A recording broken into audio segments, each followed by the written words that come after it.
Welcome to the Dr. Random podcast. I'm Dr. Sarah, and here's the deal. We don't do boxes here.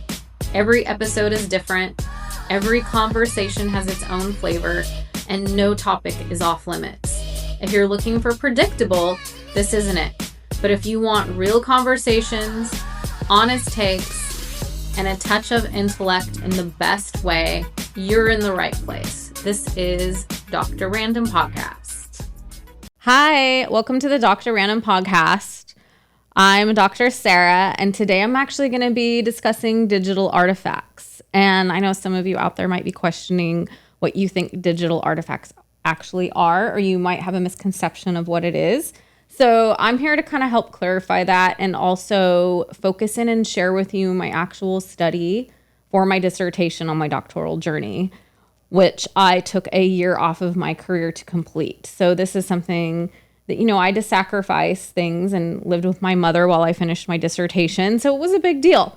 And it was a lot of coursework, late nights. I worked full-time as a paralegal while completing my doctorate. I went to Pepperdine University, and I highly recommend Pepperdine. I also got my master's in law at Pepperdine, and they're just a great community of professors and education. Yeah, I'm going to kind of dive in. You can kind of see a little corner of the book on the table. That's actually my published dissertation, which you can find on ProQuest. Basically, I did it on the digital artifacts of the paintings of the subject of Jesus Christ. And it was basically, I chose this study because I was at a very large museum, and I want to keep it confidential where this museum was. But the tour guide actually was skipping over all the paintings that were religious or had the subject of Jesus.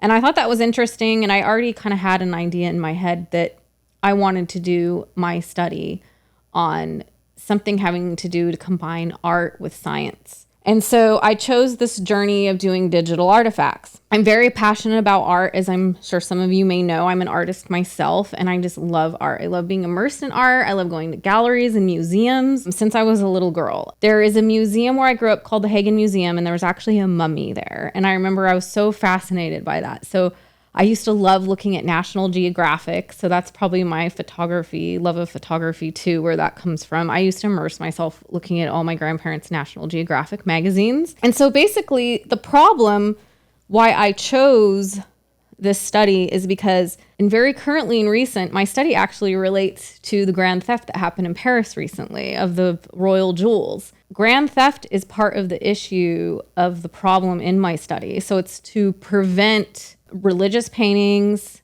art, sculptures, anything. It's to encourage churches, museums, galleries, governments, schools, universities to digitize everything. So if, say, there was grand theft or a destruction of war, we have this art digitized and saved digitally for future and for heritage purposes and for educational purposes. Also, another current event that relates to my study is the Russian-Ukraine war. In Ukraine, churches were destroyed by the Russian armies, unfortunately. There were works in these churches, there were murals, paintings that were destroyed forever. And I know a lot of those were not digitized according to a newsreel with 60 Minutes that I watched, which I actually cite in my study, which makes this study so relevant to currently. So it's wars, theft, religious importance, environmental effects, and the artwork of the paintings themselves need continuing protection from thieves, war, or environmental effects that could happen.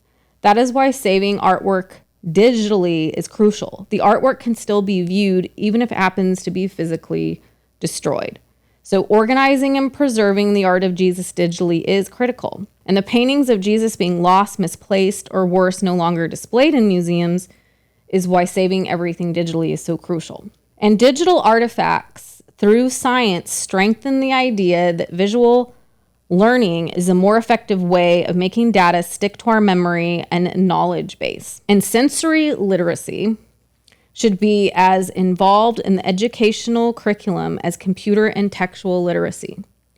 Visual literacy is the key to sensory literacy, and teachers and professors in the academic realm should educate people on sensory literacy as it is vital in enhancing overall education. What does this digital artifacts have to do with all of that in education? So the reason why I brought this into my study is because Okay, so you look around the world today and all the teenagers, us as adults, we're addicted to our phones. We can't stop looking at our phones. And so that's a negative part to it. But what we have to do is twist this into a positive and use it in education. Digital artifacts are a way to actually teach and put it in curriculum to keep students' attention. My thought is that we start embedding visual literacy in all educational curriculum for schools.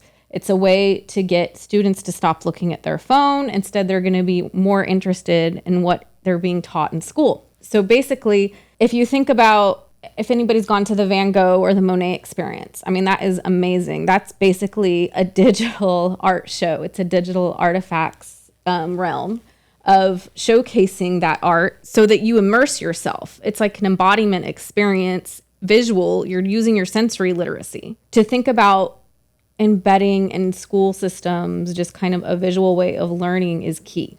The importance of preserving the paintings of Jesus in digital artifacts is a present demand because of their rarity of beauty in art, and their uniqueness cannot be recreated in original form, but preserved digitally in high quality images. It must be organized for viewing and educational purposes. There was some research done by Museo in the use of photography and organizational leadership. My doctorate is in educational psychology and organizational leadership, so that pops out sometimes naturally. The research done by Museo in the use of photography and organizational research concluded that photography could achieve more significant space among researchers, editors, reviewers, and readers.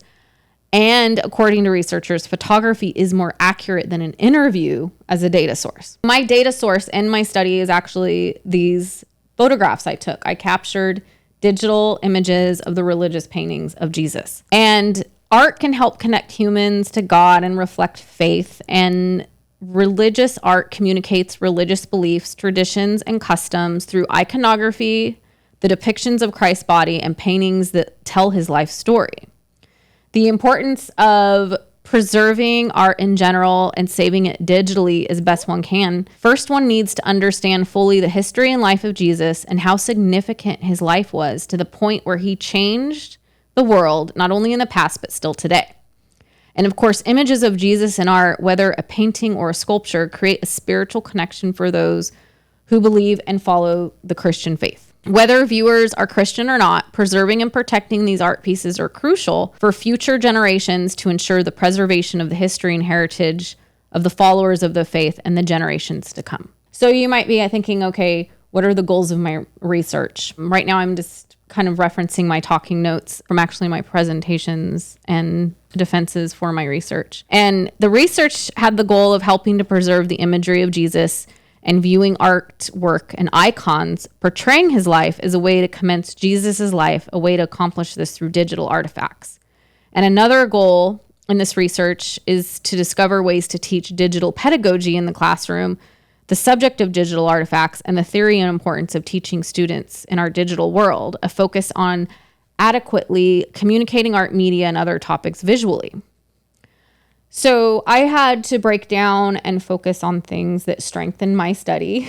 So basically, the conceptual framework of my study was iconography, ancient Christian history, theology, visual culture, critical digital pedagogy, and digital artifacts. And so my qualitative study employed, so the conceptual framework of my study, I had to focus on particular things that would strengthen what I was trying to study here and explore. And so I had to dive into iconography, ancient Christian history, theology, visual culture, critical digital pedagogy, and digital artifacts. And this was a qualitative study that employs digital artifacts to explore paintings of Jesus Christ through the iconography, semiotic analysis, visual culture, visual studies, ancient Christian history, and the importance of digital pedagogy and digital preservation of the artwork of Jesus. And thereby, digitally preserves the Eastern Western culture of the religious culture of Jesus as a transformational leader. You might be thinking, okay, well, what's iconography? We think of icons in our society, of course, but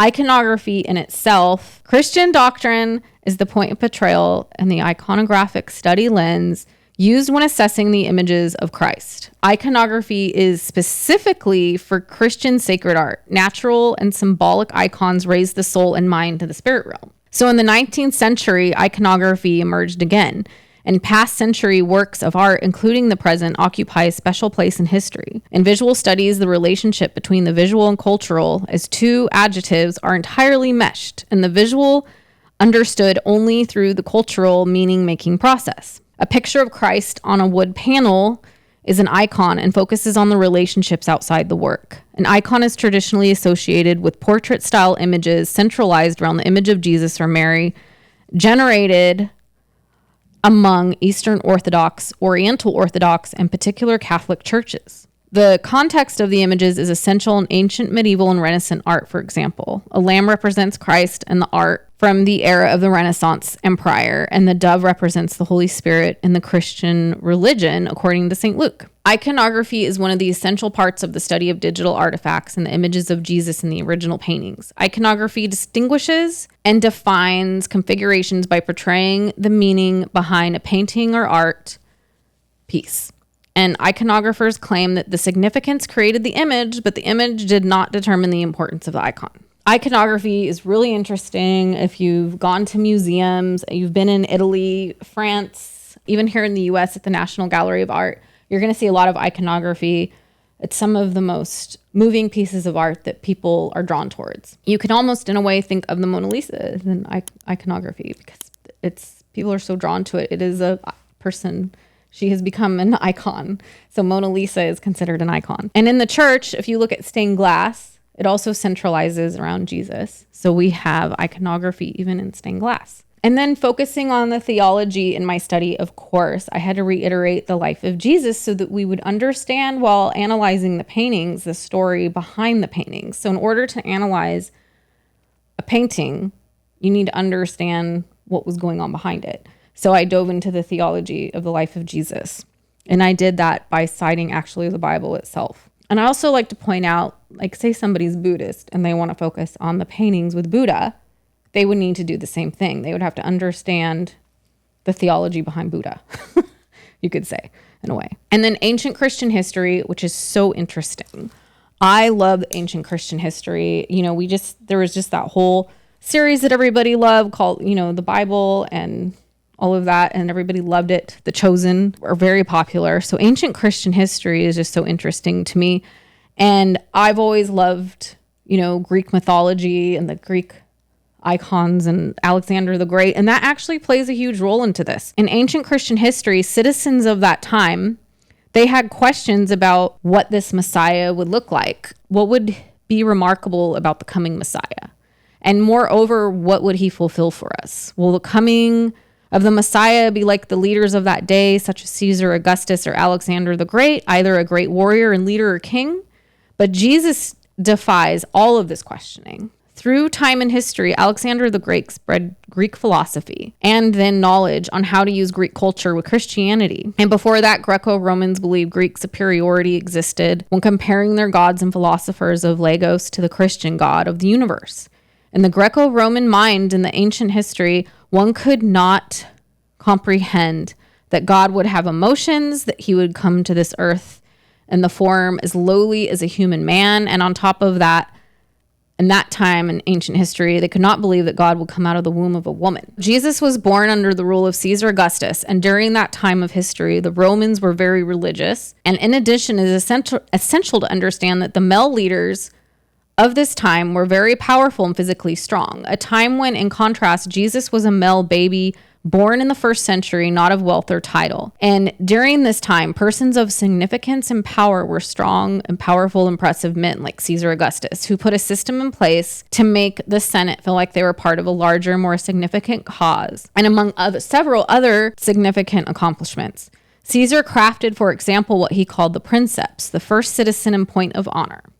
And Caesar Augustus unified the Roman Empire and brought security, peace, and well-being to the country. From the reign of Caesar Augustus up until the reign of Emperor Diocletian in 284, historians refer to this as the Principate era. Caesar Augustus takes, among other titles, an old title from the Roman Republic, Pontifex Maximus. And if you're curious, A lot of this information I got from a book in my study called From Stevenson and Friend. It was called that's the author, and it's a very good book. Always share the name of the titles of books, or you can look up my dissertation if you're curious about my sources for my study. The office where the Pontifex Maximus is the one who oversees the religious activities of the Roman Empire. And another critical element to understand is that the Romans were not irreligious or atheists. They were very religious. The Romans believed in the gods that had created the Roman Empire, and they believed that the Roman Empire depended upon the gods for its very existence. The Roman Empire in the world, when Jesus was born, was a time when Caesar was seen as the savior of the empire and on bringing peace after a 100-year civil war, and was praised as a Roman savior or son of God, as in the Bible, but in contrast to how Jesus is thought of in the Gospels. If you think about, Jesus, he's coming during this time in history when people thought of, these strong, mighty leaders like Alexander the Great. Think of muscles and a man. I maybe would have liked to meet Alexander the Great, but but Jesus came in a manger. He came as a baby boy, and that is part of my study that I find so interesting. Is something that has been kind of a hot topic lately is human embodiment because of our digital world. We think about how we're so used to looking at our phones, and this ties into the whole visual culture. We're staring at these screens and we're isolating ourselves, and we're not having human touch, human contact, or some people aren't even really leaving their house as much as they used to. If you think about human touch and vulnerability, even as adults, but think about a baby boy, a child, coming into this world as a vulnerable baby boy. God, who created this whole universe, came vulnerable as a baby boy.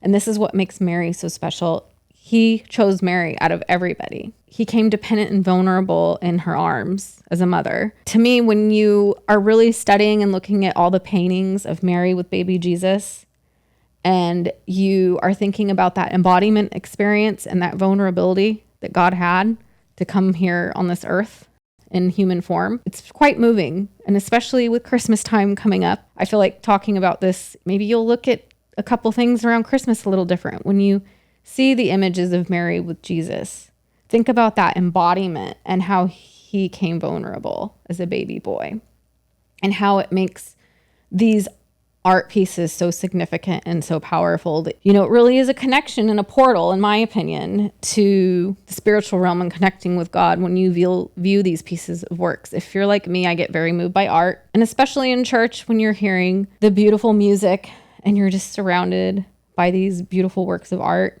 or if you're in a museum or a gallery and you see these works, they're powerful, and they're something that needs to be preserved and saved. Whether you're a Christian or not, they're part of heritage, they're part of history. And, this is real history. So this is a scientific study, I just found this so interesting and moving. And, I came into this with a bias, of course, which I talk about, and because I myself am a Christian, but, I still came in this with an open lens and open mind to study all of these works and apply real semiotics and symbolism to each piece. Went through, collected all my digital artifacts, my photographs of the religious arts, compiled them together, and did my analysis. And I had over 500 collected, and I had to narrow it down to just 60. This took so much time. So just to give you guys an idea, for a dissertation study, what it takes in your doctoral journey, you have to make sacrifices. I moved in with my mother. I didn't work. And my dissertation portion of it, when I was doing my coursework, I did work full time, but we had to go in person every other month, almost 3 years. Every other month, I had to go down to campus at Pepperdine and spend about 4 days there in person. And then the rest of everything else was online constantly. It's a big process, but I'm so glad that I chose this study. And so glad I did it. And it was so amazing. And that I was able to apply my love of art and apply just this cool science behind everything with semiotic analysis. And it was a non-human subjects research and just the methodologies applied. And because if you look in my chapter 4 of my study, you can see the images of the digital artifacts that I chose to go with, and then the analysis of each of those. And it really is a powerful study. I'm glad I did it. It's unique. It's different. And I'm not sure people understand this either. When you are doing your study for your dissertation, it has to be something that's never been done before. It has to be unique. So you actually have to search for that. You have to make sure that what you're doing, you're contributing to academia. It has to be something that is unique to your study, something that has not been done before. And so it is quite the process, because sometimes somebody will want to do something, but it's already been done. I was very excited when I was able to move forward with what I chose to do it on. I think all in all, what I would like to say is, visual culture and visual studies, it's so important and so key. And even me just being on this podcast, doing the video, that's a portion of visual studies, visual culture. When I was in Paris, there's fashion museums, which is really cool. So you can actually go to fashion museums now. You can look at clothes. I mean, we're just immersed every day in like visual culture. Even like, I talked about on the past podcast how my dad passed. Like, he loves Star Wars and he was such a nerd about all this techie stuff. And I think like, oh my gosh, if he could see what they were doing today, he would be like blown away. So just to think about how we've progressed even in a short amount of time with technology and what we're seeing every day, it's truly amazing.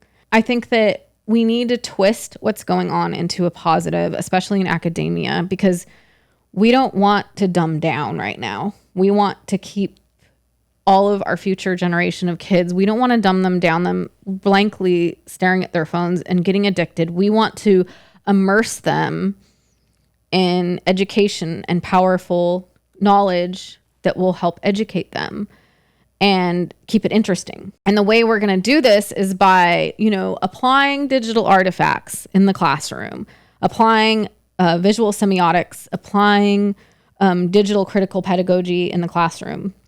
I'm excited because I would love to have the opportunity to get into academia. I would love to teach just this course on non-human subjects research and digital artifacts. And it's fun because students, I chose paintings with the subject of Jesus. Somebody could choose the paintings of Monet or the paintings of Van Gogh, or they want to choose paintings with the subject of Buddha. It's open. And I think that that's what's so awesome. You can take the same study I did and apply it to other subjects, which is so fun and so interesting. And you could do it on chihuahuas. I don't know. It's just, you can make learning fun and education fun. And I think that's the whole point with the technology coming out and with this boom in AI. I think we need to integrate it with visual culture and visual studies and semiotics, symbolism, critical digital pedagogy, and all of this together. And I think that iconography is so interesting, and just the whole ancient Christian history I find so interesting. I also recently visited the Bible Museum in DC. I didn't even know it existed. I went there and I was like blown away. I was like, wow, this is so interesting. It's funny because after I started looking into it, this was after I went, I guess there was some controversy with the museum. I'm not sure, but I'm not going to get into that. I just find all the ancient Egyptology, when you're reading the Bible and you're reading, Genesis and Exodus, the really ancient, books in the Bible, how it ties into Egyptology, I find so interesting. But yeah, if you're kind of a little, nerd like me on artifacts, or you love Indiana Jones, I kind of think of this as like an Indiana Jones, but exploring in the digital world, but choosing to focus on paintings. It's fun. It's like exploratory. And that's what I did basically. And I want to keep doing that. I want to keep exploring. And my hopes are to, maybe get a grant for research or do something to continue this study that I've done. We'll see what happens. But, I even have my National Geographic bag here today, how I love photography. I don't know. I have so many goals and so many things I want to do. I wanted to just share this with all of you, kind of my passion for why I chose this subject and how it can kind of dive into other areas. Kind of a nerd in that way, but I kind of like to think of myself as the Dr. Jones, Indiana Jones in the digital world, but the female, But it's fun. But yeah, I hope you guys enjoyed this episode. And if you're more interested in diving into my study, I think you can access it on ProQuest if you have access. Yeah, but I hope next time you go to a gallery or a museum or a church, maybe you'll, want to capture it digitally to save it and just start thinking about the importance of this, especially, whether you're a government, a school, a university, how we really need to start thinking about digitally preserving, especially in the religious realm, because we are subject to grand theft, war, or the ravages of time, or just, issues with people not wanting to display it for whatever reason, even if it's political. So I think it's important to save for heritage and cultural purposes, and to think about how important it is to digitally preserve and digitize everything, and how cool photography is, and how, it's just an awesome thing. Anyways, thank you for listening to the Dr. Random podcast today, and I'm signing out. So ciao, Dr. Sarah.